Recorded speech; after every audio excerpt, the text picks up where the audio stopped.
अमेरिकी राष्ट्रपति Donald Trump की कैबिनेट में राष्ट्रीय खुफिया निदेशक पद के लिए नामित भारतीय मूल की तुलसी गाबार्ड सनातनियों के पक्ष में खड़ी हो गई हैं। उन्होंने डेमोक्रेटिक सांसदों पर हिंदुओं और हिंदू धर्म के खिलाफ कट्टरता फैलाने का आरोप लगाया है।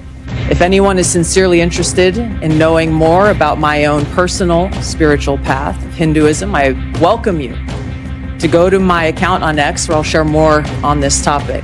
फिर उन्होंने ये कहा कि yes I am proud Hindu, और उन्होंने कहा तुलसी गैबर्ड कहती हैं कि I hate Islamist extremist. Tulsi Gabbard ये कह रही हैं कि she hates Islamist, she hates al-Qaeda, she hates Osama bin Laden. ये समझ लें कि हर चीज इसके नीचे होनी है, और जो डेमोक्रेट्स है वहां पे उन्होंने उसको बहुत टफ टाइम दिया, और उसने फिर हिंदुइज्म को बड़ा डिफेंड किया। ठीक है जी। और वो कहती है कि मुझे डोनाल्ड ट्रंप ने ये कहा कि तुम मुल्क की जो इंटेलिजेंस एजेंसी है उसको लीड करो। पाकिस्तान को भी अपना एजुकेशन सिस्टम ना सिर्फ ये कि सही करना चाहिए, बल्कि जो पाकिस्तानी मुल्क से बाहर हैं उनको भी जो है वो इस तरफ खास तौर पे देखना चाहिए कि वो भी जो है वो इस तरह की कैबिनेट में का हिस्सा बने। दुनिया में इतनी बड़ी कम्युनिटी है हिंदू कम्युनिटी, हम लॉबी की बात करते हैं ना अक्सर, मतलब देख लीजिए एक्सपर्ट्स तक जब बात करते हैं तो हिंदू लॉबी की बात करते हैं, इंडियन लॉबी की बात करते हैं। तो पूरी दुनिया में जो इंडियन लॉबी है, अगर हर एक को यही कहना शुरू कर दिया जाए कि वो मोदी का पपेट है, तो फिर तो मोदी के पपेट पूरी दुनिया में फिर रहे हैं। हिंदुइज्म को डिफेंड करने में मुझे सजा भी दी जा रही है कि मेरे लिए मुश्किलात पैदा की जा रही हैं, मुझे मुश्किल में डाला गया। और मैं समझता हूँ on the basis of faith किसी को कोई कंडेम नहीं किया जाना चाहिए। On the basis of the faith, देखिए फेथ हर एक का हक है, वो किसी भी, मैंने जैसे पहले कहा है, दैट इज, वो बहुत सारे नाम दिए गए जो कि मैं समझता था अनजस्टिफाइड है। ठीक है जी। उन्होंने कहा जी मुझे मोदी और पुटिन का पपेट कहा गया। ठीक है जी। मतलब ये ऑब्वियसली ये कहना कि if she is a Hindu women तो उसको ये कहना कि ये मोदी की पपेट है, that doesn't, you know, this is unfair. क्योंकि देखें, at the end of the day everybody has a choice in the faith. Someone can has a Christian faith. मैं देख रहा हूँ अभी जो नई व्हाइट हाउस की जो स्पोक्स पर्सन है, आई थिंक स्टेट डिपार्टमेंट की, तो शी इज वेयरिंग उन्होंने क्रॉस पहना होता है, तो दैट इज हर राइट कि वो what ever they believe in they should do it, you know, that's your choice. इस तरह someone is a Muslim faith, someone is a Hindu faith, तो ये लोगों की चॉइस होनी चाहिए। ठीक है जी। और वो कहती है कि ये जो चीज है, ठीक है जी, जिसे वो कहती है ना कि मुझे एक हिंदुइज्म को डिफेंड करने में मुझे सजा भी दी जा रही है कि मेरे लिए मुश्किलात पैदा की जा रही हैं, मुझे मुश्किल में डाला गया।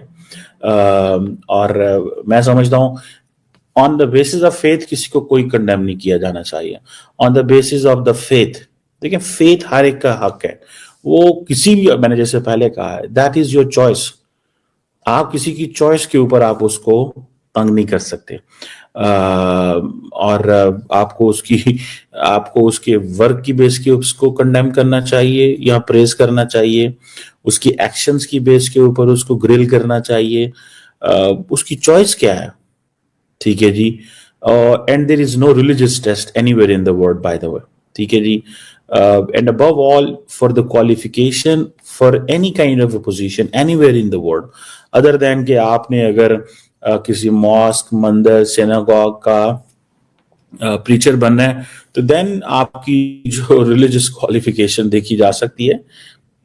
Otherwise I think that's not very unfair है। और ये रिलीजियस बिगेटरी जो है, ठीक है जी, वो कहती है कि मुझे इसमें बड़ी तकलीफ हुई है।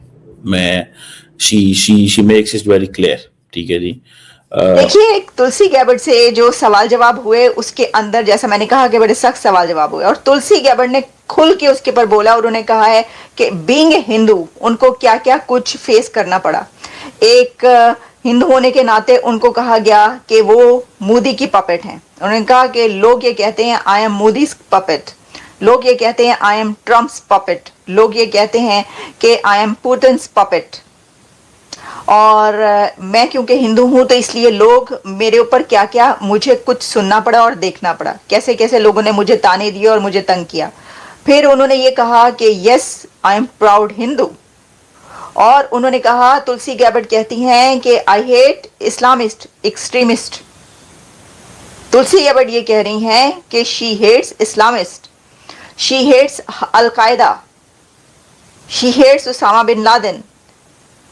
یہ سب باتیں تلسی گیبٹ نے کی ہے. میں آپ کو ذرا اس کی ڈیٹیل بتاتی ہوں، پھر آپ کو یہ پتا چلے گا. گیبٹ جنہوں نے کہ ٹف کوسچنز فیس کیے، اور وہ انہوں نے کہا she denied Assad had used chemical weapons. Actually جو تلسی ہے ان کو جو گرل کیا گیا کچھ ٹاپکس پہ، اس میں سیریا، پھر اس کے اندر جیسے اسلامسٹ اور ان باتوں پر ان پہ جب سوال کیا گیا تو انہوں نے بڑے کھل کے اس کے اوپر جواب دیے. شی ہیٹس القاعدہ، شی ہیٹس اسلامسٹ ایکسٹریمسٹ. اور تو آپ جانتے ہیں کہ ان کا جو اشارہ ہے بن لادن کی طرف ہے، القاعدہ کی طرف، یعنی جو ایکسٹریمسٹ جماعتیں اس وقت آبویسلی. اب یہ بھی پتا ہے کہ جو بن لادن ہے وہ کہاں سے ملا تھا، تو کیا اس بارے میں بھی تلسی کے وہی تاثرات ہیں اور وہی نظریات ہیں، وہ ایسا ہی سمجھتی ہیں. یہ تو ہمیں آنے والے دنوں میں پتہ چل جائے گا کہ ان کی کن کنٹریز کے بارے میں کون سی جو ہیں ویوز وہ کیا ہیں. ان کا انڈیا کے بارے میں جو ویو ہے وہ تو سبھی کو علم ہے. وہ تو بہت بار انڈیا کے پرائم منسٹر نریندر مودی صاحب سے، یعنی ایک سے زیادہ بار مل چکی ہیں، اور بہت زیادہ گرم جوشی سے وہ ملی. اور یہی وجہ ہے کہ انہوں نے کہا کہ لوگ ان کو یہ کہتے ہیں کہ میں مودی کی پپٹ ہوں، شی از مودیز پپٹ. تو انہوں نے کہا کہ وہ جو بھی مجھے کہتے رہے. یعنی یہ تو اس طریقے سے ہے کہ دیکھیے دنیا میں اتنی بڑی کمیونٹی ہے ہندو کمیونٹی. ہم لابی کی بات کرتے ہیں نا اکثر، مطلب دیکھ لیجئے ایکسپرٹس تک جب بات کرتے ہیں تو ہندو لابی کی بات کرتے ہیں، انڈین لابی کی بات کرتے ہیں. تو پوری دنیا میں جو انڈین لابی ہے، اگر ہر ایک کو یہی کہنا شروع کر دیا جائے کہ وہ مودی کا پپٹ ہے، تو پھر تو مودی کے پپٹ پوری دنیا میں پھر رہے ہیں. پھر تو مودی کے پپٹ پوری دنیا میں دندناتے پھر رہے ہیں، اور آپ ان کو کچھ نہیں کہہ سکتے کیونکہ وہ لابی ہے، وہ لابنگ ہے کر رہے ہیں. وہ اپنی کنٹری کی لابنگ کر رہے ہیں، وہ اپنے پرائم منسٹر کی لابنگ کر رہے ہیں. مطلب کون نہیں کرتا مجھے بتائیے. اب جو نہیں کرتا ان سے پوچھا جاتا ہے کہ بھائی آپ کیوں نہیں کر رہے، غدار ہیں آپ. میں صرف یہ ایک کنٹری کی طرف